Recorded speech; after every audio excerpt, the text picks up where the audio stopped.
session for those people that are going to be a little bit late or that are going to want to see this on demand. And hope you're all having a great middle of your week, depending on where you are in the world. I know for lots of us that are involved in learning technologies last week, it's a kind of recovery week in some respects. We all had a fantastic time seeing each other face to face. And we're all doing lots of catch-ups and follow-ups for those that were there. But the reason that we're doing this webinar today is we wanted to make this session available for those people that weren't able to attend face-to-face at Learning Technologies 2022. So me and Laura actually did this session on Thursday last week, and we wanted to be able to give people the opportunity, as I said, to be able to see it again. So very quick housekeeping from me. So we want this to be an interactive session. So please do ask questions as you go through. This is a session that we want to add value. It's not about us selling ourselves. It's about really trying to impart some collective wisdom that both me and Laura have collected over probably more years than we would maybe hope to admit, having worked in the learning technology and wider L&D space. So in terms of who we are, I'm the lead solution architect at LearnAmp. We're a people development platform, and we'll be talking a little bit more at the very end in terms of exactly what we offer as a solution. But my background is actually having worked in L&D for about 20 years. I used to be a frontline trainer. I led on learning and development in a kind of international mid-sized business for about 8.5 years. Ending up being a head of L&D. So has always been very much kind of part of the community rather than on the partner side, but I was also one of the people that set LearnAmp up as well. And then Laura Lee-Gibbs, who's very kindly joined us, is a fantastic expert in the space. She's a digital learning consultant who's worked with many big businesses such as Girl Guiding, the British Medical Association, Unilever, businesses that are large, businesses that are small, and span across lots of different types of industries as well. So very delighted to have you here, Laura. Thank you for making the time. Yeah, very quick hello from you, maybe, Laura. Yeah, hello everyone, and thanks for joining. So yeah, really excited to be here today to do this session again for those that weren't able to make it last week. Brilliant, excellent.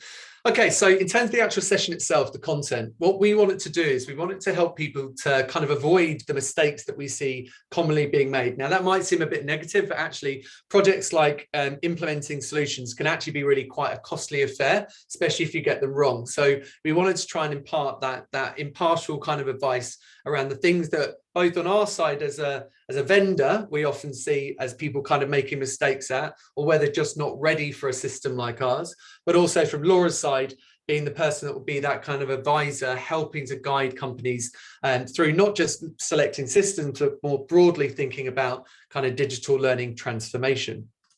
Okay, so me kicking off here, I wanted to show a bit of a tongue-in-cheek slide, which is just, there are so many systems out there, and quite often vendors will sell to you the whole kit and caboodle. And quite often it can look a bit like this. You can have big enterprise LMSs who are selling to businesses that just don't need most of the stuff that's being offered. So one thing that I would really heavily suggest people do is get very, very clear on what are your requirements as an organization, and how do the tools that you purchase fit your requirements, so that you're not over purchasing, or at least if you do select systems that are almost kind of future-proofing your needs, make sure that they're flexible enough so that you can only start on the very simple things that you need to get going, and then you can start to layer in the things later. So meeting a business is where they're at in their journey is one of my first top tips as well. In terms of kind of thinking about maturity as well, a big part of our philosophy at LearnAmp is thinking about where are people at on their journey. And actually, a lot of businesses will talk about wanting to be at the top of this tree. So if you think of kind of Maslow's hierarchy of needs, we've reimagined this in terms of LearnAmp's hierarchy of engagement. Most people want purposeful learners that are collaborative, that are learning on their own, that are autonomous and really self-serving. But actually, it takes quite a few steps to get there often. And we've kind of layered in here the approach that we think works really nicely, which is often at the start, you just need to focus on the foundational things that will create kind of repeat use of the platform, and make sure that the business is delivering the kind of critical training that actually it requires. And by doing that, you'll also create some repetition about people coming in and using the system. On that, you can then build in that people start to find things that they might find interesting. So then they might start to get recommendations, they might start to see what's on offer within the actual main catalogue or learning system library. And that will start to get them thinking a bit more about how they can drive their own development. And that's much more of the LXP. What we then often see is that these next two stages can almost be interchangeable, which is you might start to engage and get people using the platform more because they're actually collaborating with their peers and learning from each other more at an individual level. So user-generated content, coaching, mentoring, those kind of things can really, really drive the amount of usage on the platform and create lots of value for those people who are learning from people in similar roles, with similar experience and similar kind of mindsets as well.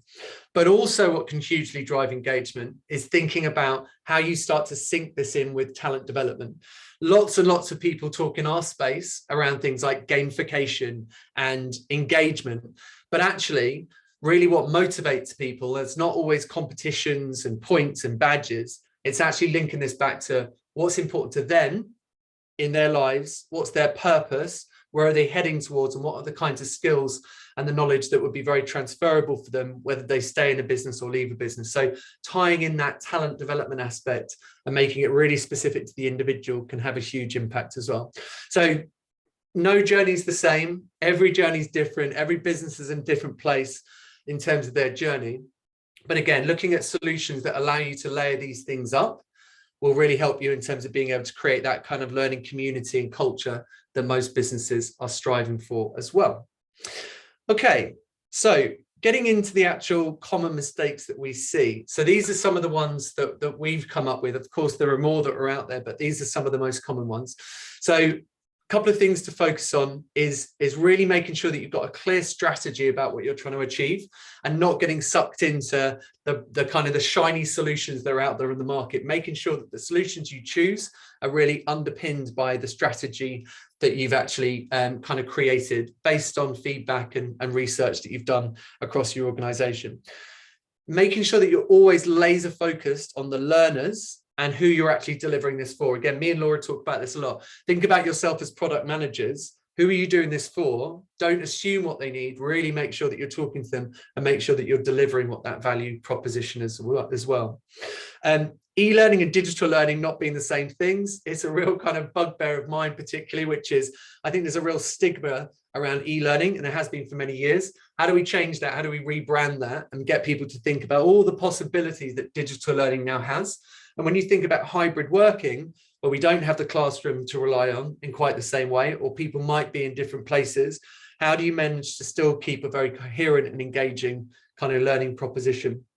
And making decisions based on assumption rather than based on data. I think that feeds back to the product management idea of really relying on data to drive your decisions and adapt the kinds of things that you're doing. And then lastly, also just underestimating the amount of time that change needs. When you look at things like learning transformation and culture transformation, those things don't happen overnight. People can be change averse. So making sure that you've really thought about the time it takes to introduce good kind of solutions and good thinking into your business. Okay, so what I'm going to do is stop talking on my side. I'm going to start to bring Laura in. Laura, starting with this first one, how do you really kind of focus in on the strategy? What are your top tips about how you would go and do that? Yeah, thanks, Joe. So what I see is a really, really common mistake here is people forging on ahead, thinking about the solution and not the wider strategy. So, you know, for example, thinking we need an LMS, we need a learning platform, but not actually thinking about the audience. Like, who are your audience? Who are the people you're doing this for? Who are your learners? Are they internal? Are they external? Are they a mixture of a lot of different types of user that are going to have quite different needs and quite different challenges? And then the other piece, really important piece, is the content. What is it that you're wanting them to know? What formats is it in already? And how best is it going to be to deliver that to engage people? And then the technology piece is going to help you, actually facilitate that and deliver it in the way that it needs to. But not just the platform to deliver it, but also the tools that you might need around actually creating the content and making sure that it is engaging those people in the way that you need it to. So I think here it is really about taking a big step back from wherever you are and just thinking, have we adequately thought about all of these areas and how they intersect with each other? Because you do really need that holistic approach to you know, have that kind of strategic thinking around what you're doing. Yeah, great. And is there any particular order that you'd take these in? Is there like you start with technology, you go to people, content, or yeah, what's your advice there? I think the thing is there is no order, because they are all so intersecting and kind of linked with each other. So you start thinking about one and you have to start thinking about the others. But what I see happening often is, or the common ones, is that people are thinking, oh, we need to digitize our content. They're just focused very much on the content, and we need to create e-learning. That's usually the common one. Or we need a platform, and they're just thinking about the tech bit, but they're not considering those other bits.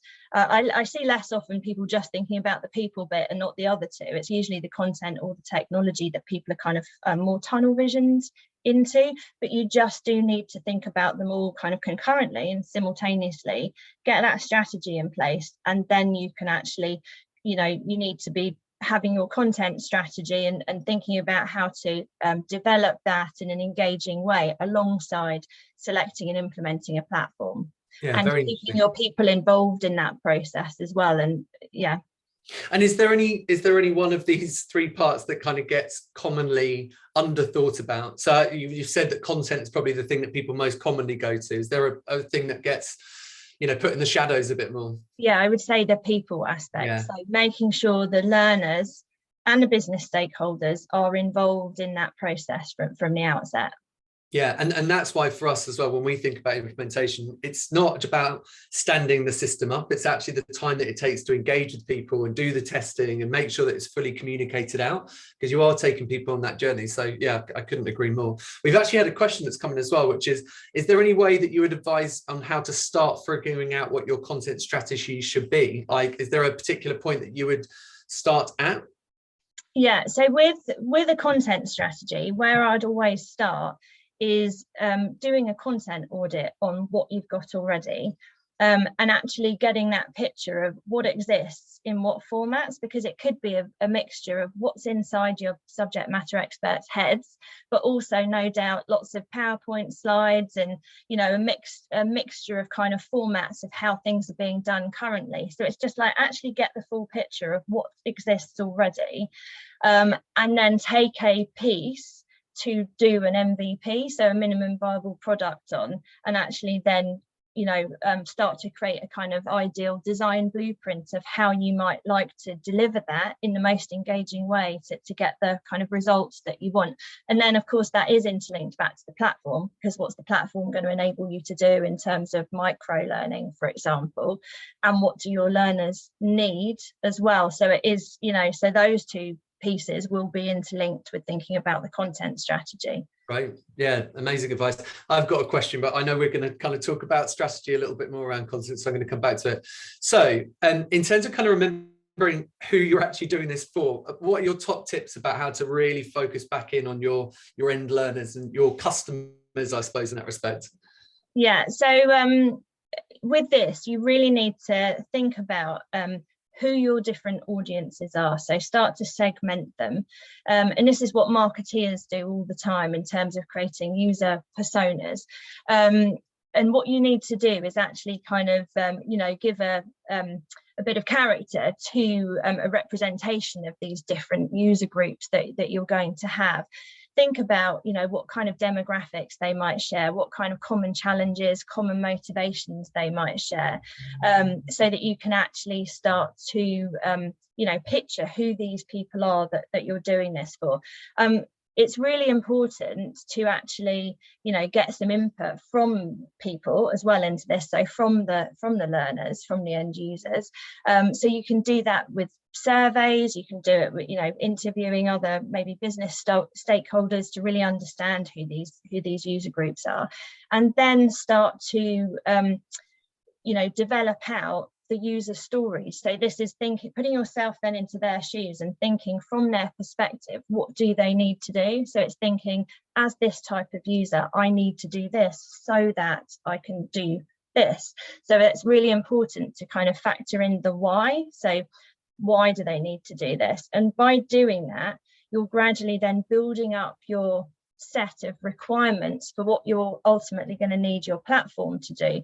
But at this point, it's very much in the words and the point of view of the learners. So it's very learner focused. And then when you've got that, you can then map that to what it actually means in terms of the functionality that you need. So you've got what the learners need. So they want to be able to, maybe see a clear career path for how they can progress, or like easily book onto instructor-led training sessions, or maybe interact with their peers and share their expertise. But that translates into very specific areas of functionality that a platform can enable you to do, such as social learning capabilities, for example, or instructor-led training management. So the step here is definitely to put yourself in the shoes of your learners, get your user stories, and then you're in a position to actually write your wish list of functional requirements for what the platform needs to do. And what I see often here is that the steps of doing the user personas and the user stories aren't taken. And businesses might just forge ahead thinking, well, we've seen all the latest new functionality that, at Learning Technologies, for example, so we're going to put all of that on our wish list. But actually, do you need it? And do your learners need it? And doing this exercise will really draw out what people do need and actually what is just not needed. And then you can start to prioritise those. I couldn't agree more. On our side, if we have user stories, it's so much more challenging, but in a good way, because you're going, okay, I'm very clear exactly the endpoints that we're trying to get to. I can't just show features for the sake of showing features. I actually really need to be able to demonstrate this user story to the point that they're feeling satisfied. But also, when I see something like this, I get really excited because I'm like, that someone's done the work, and that they're actually going to launch something as well in a successful way because they've already done that work up front. So when you're implementing, you've got a bit of a blueprint for, great, this is exactly what we need to set up to achieve the most important things for the people going to be using the platform. So yeah, challenging, but also very exciting. I love that. In terms of the next area, we were going to talk about the difference between digital and e-learning. What's your take on this? So when people think of e-learning, they're usually thinking of the kind of typical old-fashioned e-learning where it's kind of click next, bombarded with loads of information, now do the quiz. So what we've all probably experienced in terms of, fire safety e-learning, for example. And, frankly, no one gets excited about that. It's not enjoyable to do, it's not engaging, it's just one of those things that we've all had to do. Yeah. And actually, digital learning is so much more than just your typical SCORM courses. It's more about micro learning and how you can create, individual learning assets in a huge variety of different delivery formats, and then weave those together into interesting and engaging learning pathways so that people can go in and do bite-sized learning, when they need to, and they can just access the particular pieces of content that they might need to. So if you've got a video, for example, that's really super useful, but it's buried inside a SCORM course, somebody's not going to want to go and access a SCORM course and click through every find that specific resource. Whereas if it's just an individual resource that's tagged and easily searchable, then that's much more useful, and it's going to get much more engagement as a result of it. But yeah, there's so much that you can do in terms of digital learning, and also blended as well. So don't forget that you can blend in the fact that you can have virtual sessions as well, instructor-led sessions, or even face-to-face, or you've got social aspects that you can blend in to really get peer-to-peer learning going and get people reflecting and sharing experiences and doing a lot of the things that people would naturally do in a face-to-face kind of workshop setting. You can weave those in and get engagement that way too. And they have a huge impact. I think it augments kind of both ways, which is if you've got a digital first kind of program, by having those touch points where you actually meet with an individual, you're collaborating with somebody online, it also creates some accountability, which is, I'm not just doing this on my own. Like, I want to either learn from other people or show that I'm actually doing the work, doing the stuff. And I think the flip of that is if you're doing face-to-face as your kind of first port of call, it can really help with like pre-reading, post-reading, and all the stuff to do with like seminar surveys or assessments, kind of reinforcing the learning. So I actually think that they're both improved by having kind of each other in support of that work. So yeah, I couldn't agree more.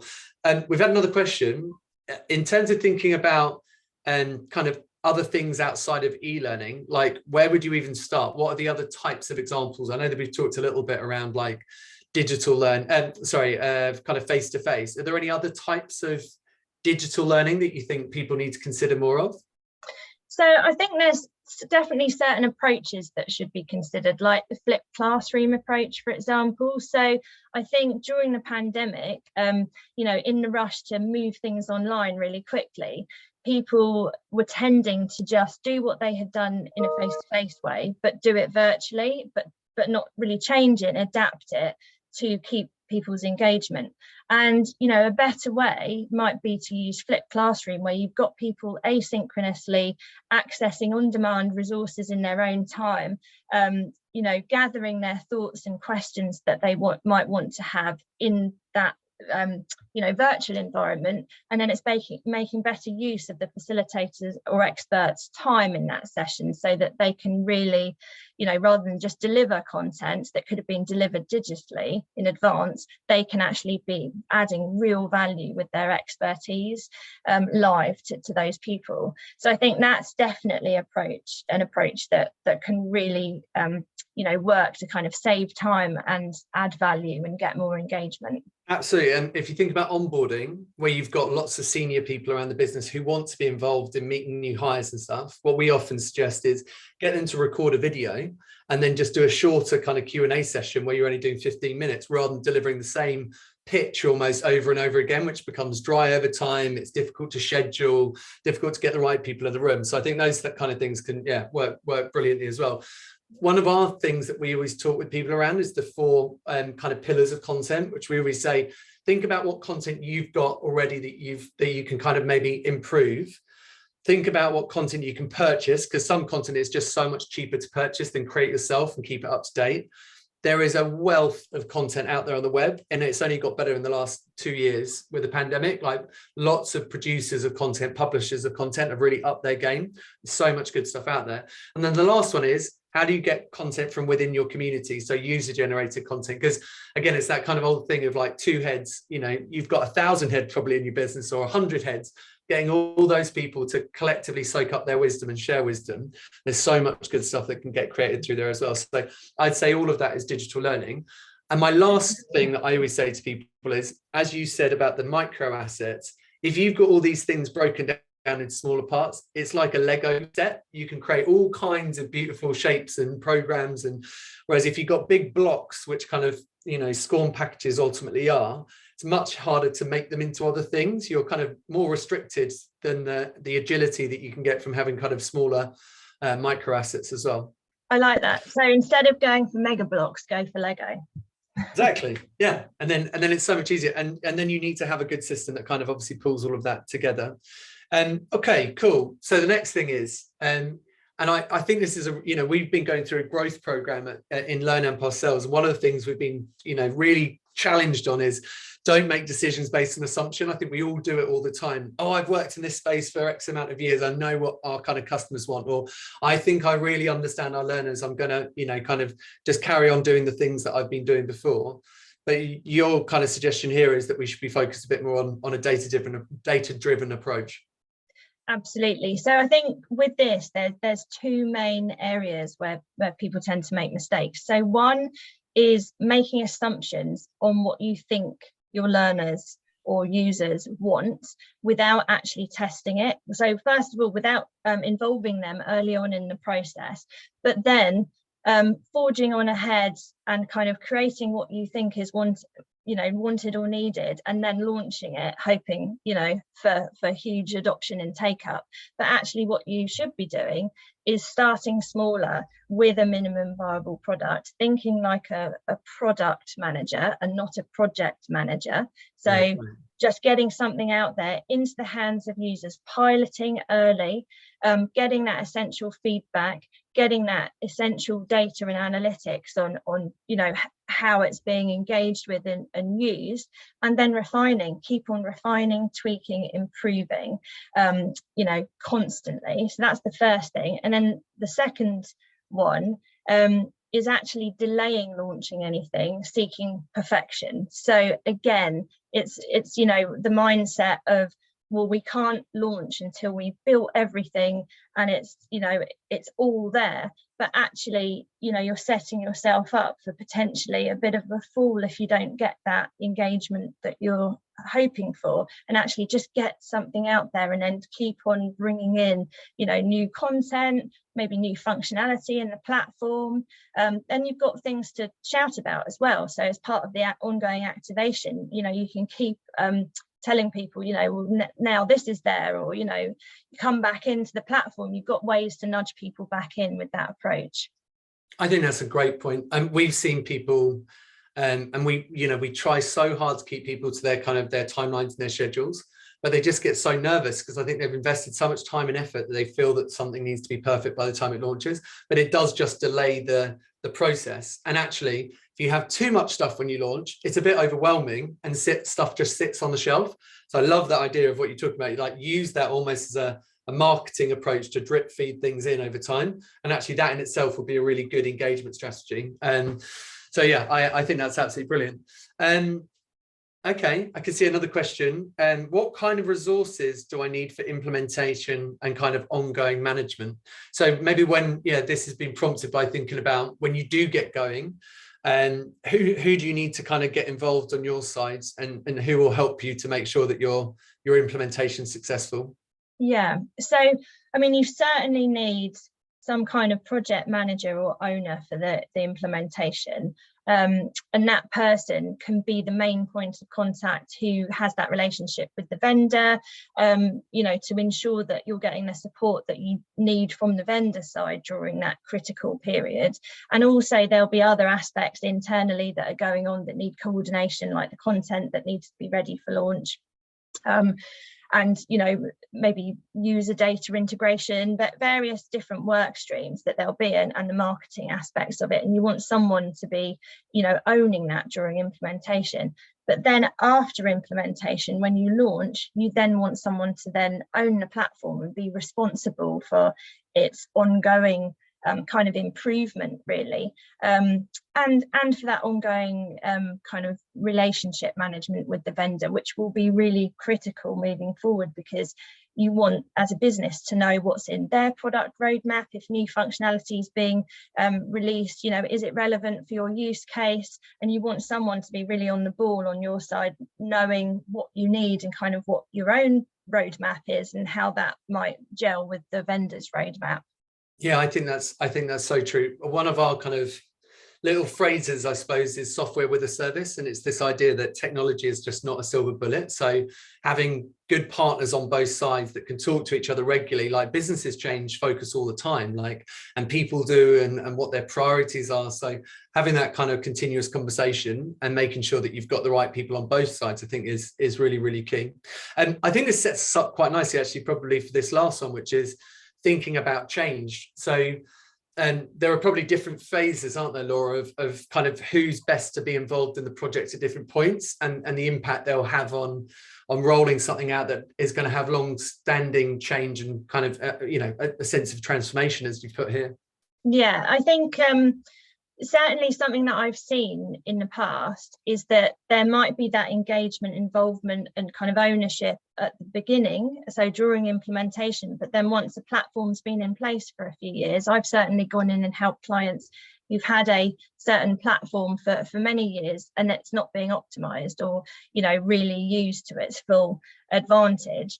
And I've had to go in and kind of help them work out how they can make better use of it. And usually the key thing that's been missing is that person who owns it and is that platform owner. So I would definitely recommend kind of keeping that as an ongoing, very important role, whether that's one person or whether, you know, you maybe have a few different people within the business. Maybe, you know, someone could be responsible for governance of the content going in and someone else, you know, just owning the platform itself. Can I just ask you about that? Because I think, you know, sometimes people that we talk to, especially if they're a slightly smaller organization, get a bit of overwhelmed by that thought. It's like, well, does this have to be a full-time role? I'd say that it's almost more a bit like being a kind of conductor, isn't it, of an orchestra. It's like you can absolutely engage managers and get them more involved, and you can get subject matter experts and trainers to be using platforms as well. But you do need someone almost to kind of own the vision and like where you're headed toward and to keep people on track. Yeah, I think the most important thing is that ownership and accountability. So, you know, you've got that one kind of conduit within your business, but it doesn't have to be a full-time role. It certainly could be, but it does depend on the size of the business, the size of, you know, how many users you've got and how big this is. But yeah, so it certainly could be, but it doesn't have to be. And it can, you just need someone to kind of be ultimately accountable and own it. Yeah, agreed.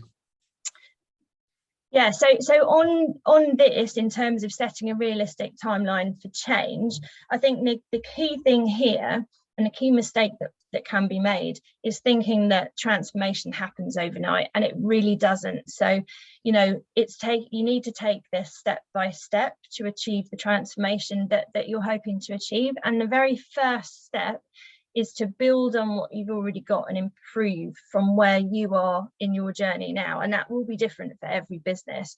So improving on where you are now might involve getting a platform in place because you don't have one, or improving on the one that you've got potentially, or, you know, developing capability and skills matrix, developing your curriculum and your content, and improving maybe the delivery formats from what you're doing now. I mean, there's always improvements to be made. So that's, you know, very simple, just thinking about doing that content audit and thinking about how you can improve engagement.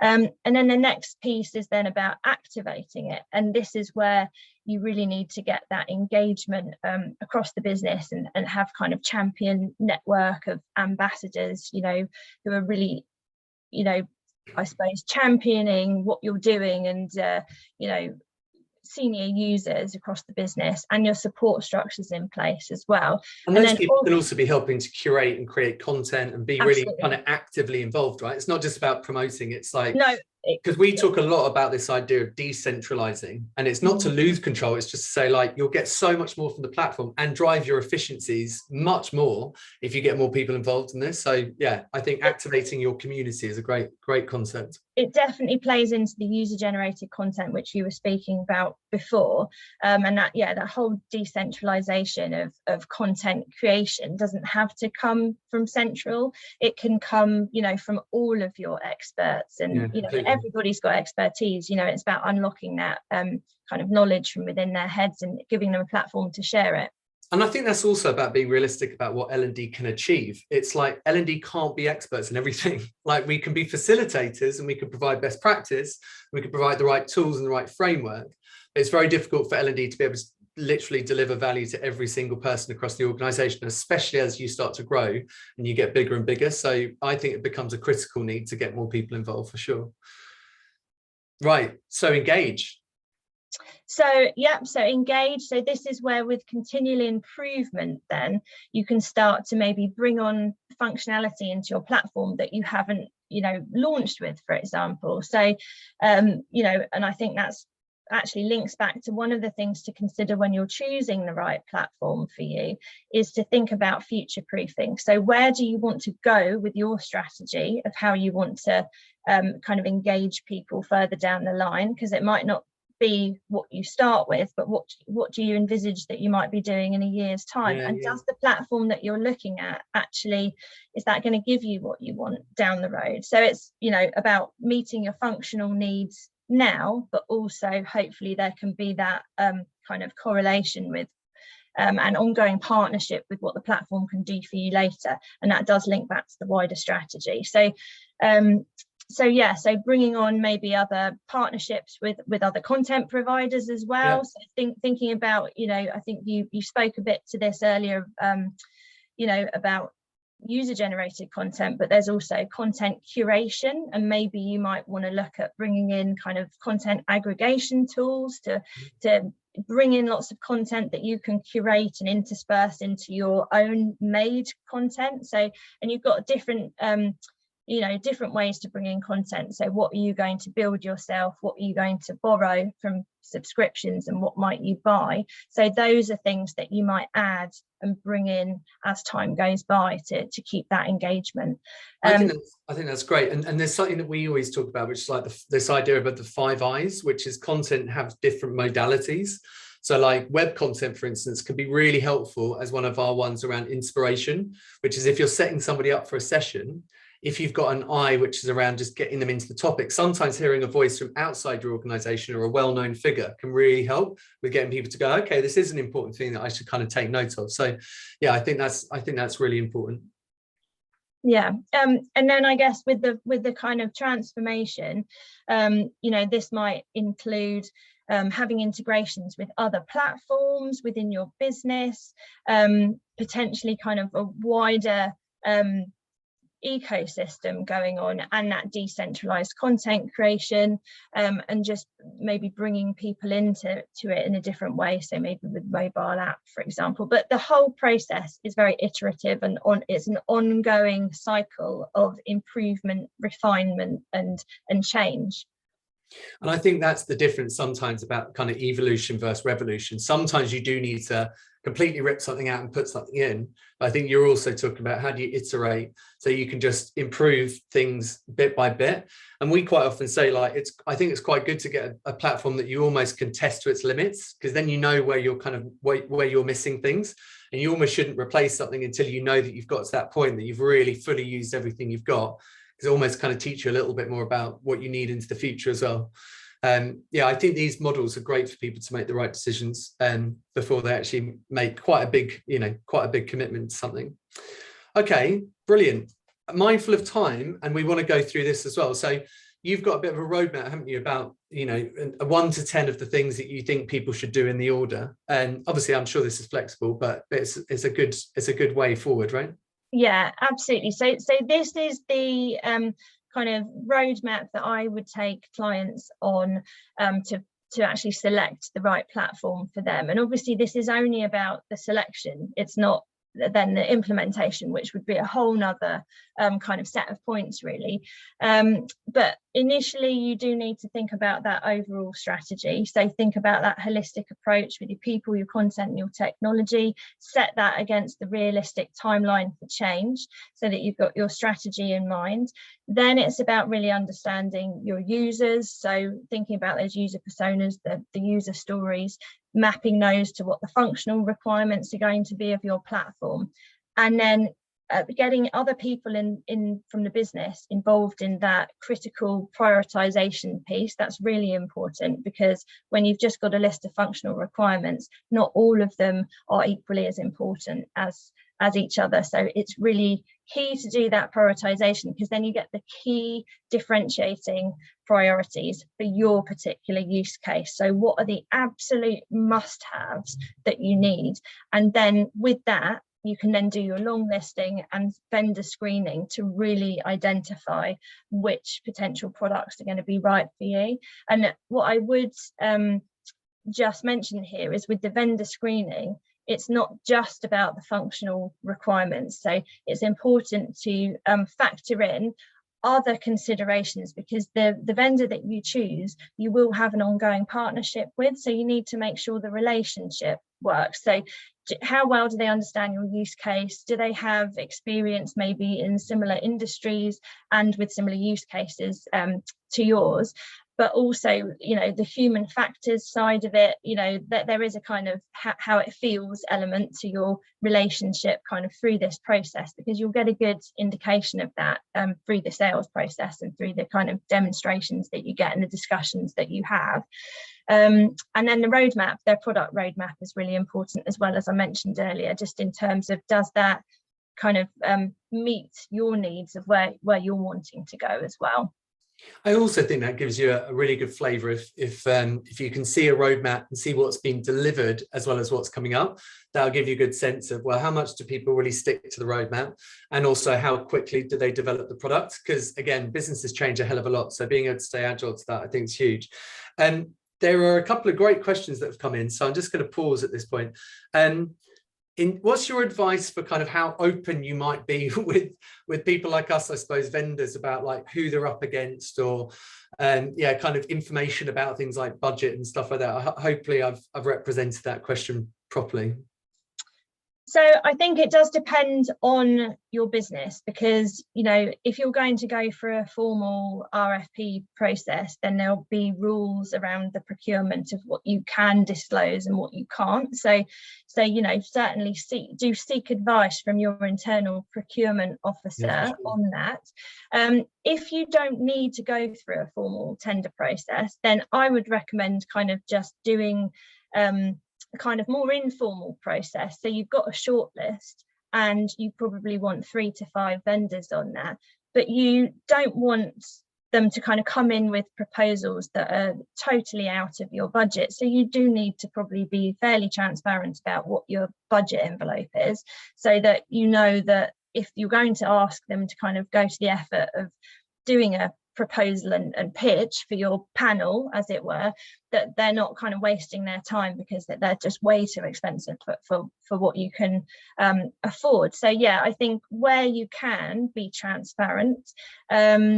In terms of, like, you know, who they're up against, it's a tricky one. I think probably most vendors would know who they're likely to be up against, because if they understand the your kind of differentiating requirements and what you're after, they're going to know who their competitors are, and they probably have a good sense of, oh, we're likely to be up against these ones that we know we tend to be up against for this type of use case, I would say. So I would tend to say keep it fair and don't disclose that, but yeah, but if you can disclose the budget.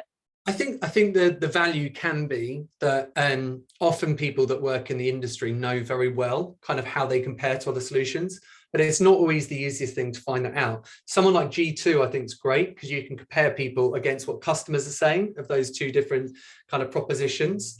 But sometimes it can be quite helpful, I think, when you get right down to the end, to almost kind of just ask people, like, well, honestly, how do you think you compare against this other kind of system in your space? Because there are, you know, LMSs, LXPs, lots of people say different things about themselves, and I think it can be helpful to get a vendor's opinion. But I totally agree on your points about the procurement. You know, you need to be very careful that you're sticking to whatever the business requires of you in that process.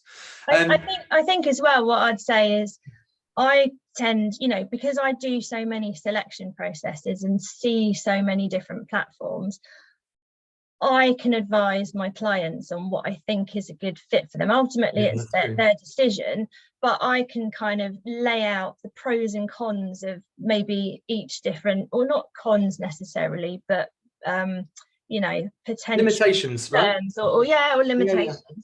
But I can lay those out so that, you know, because there's going to be compromises on anything you choose, because nothing is perfect. Absolutely. So I think it's then recognizing, okay, we've got all the information and we know what options we've got on the table, and if we're clear on the compromises that each of any of those solutions is going to entail, we can now make a you know, a really informed decision, I suppose, right? Yeah. And I think you're absolutely right. It's about getting the best thing for you as a business. It's not about like who's the #1 solution on somebody else's list. It's about finding what's right for you. And what's a realistic timeline, do you think, for this kind of selection journey?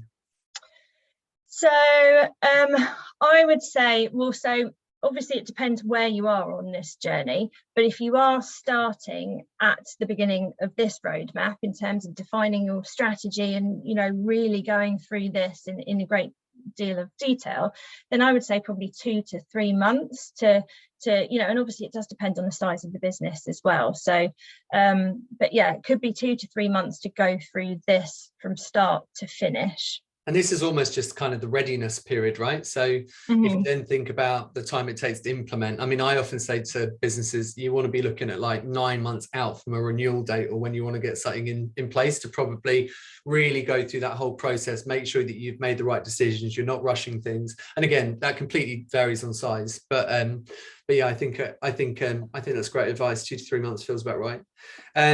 So another great question here. So we're looking at possibly getting a new LMS and have 2 years left on our contract. What should we start doing now? And I suppose, what do you think the timescales are to be realistic? Yeah, so great. Very aligned. Yeah, absolutely. So I think the thing to start doing now is probably to start looking at your data of what the engagement's been like at the moment with your current platform. So start gathering all of that and start defining your strategy for where you're wanting to go. And then, I mean, you could go through all of this stuff now in terms of really understanding your users, defining your requirements. I suppose if you're locked into your contract for 2 years, you just need to be mindful of kind of when you start. But I mean, you could do, because I suppose I'm just thinking the products change quite rapidly in terms of new functionality and features coming out all the time. So you don't want to kind of do all of this now, and then in a year's time the landscape looks a bit different. The only thing I was thinking, yeah, it's based on this work. A lot of this work would help you to just assess how you're doing in your current system. So to your point earlier about making sure that you're getting the most out of what you're currently doing to then really inform your future requirements, you could still do a lot of this work, couldn't you?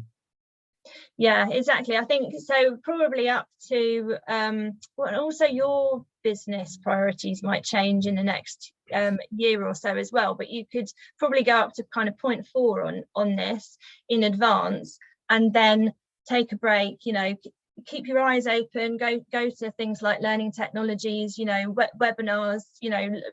Do a lot of research online in terms of what vendors are out there, but then you probably just want to hold off moving it forward until a little bit nearer the time that you need to renew, but bearing in mind what Joe said about the kind of 9 month time end to end. Yeah, I also think I mean, I do this a lot in my job every day, looking at competitors of ours and what we do as well. There's so much good self-serve material out there. There's a lot of this you can do, probably right up to, number 7. You don't even need to engage with a vendor like us, do you? You could probably do a lot of research yourself and kind of get yourself primed for that last 2-month bit where you're maybe engaging with the vendor themselves.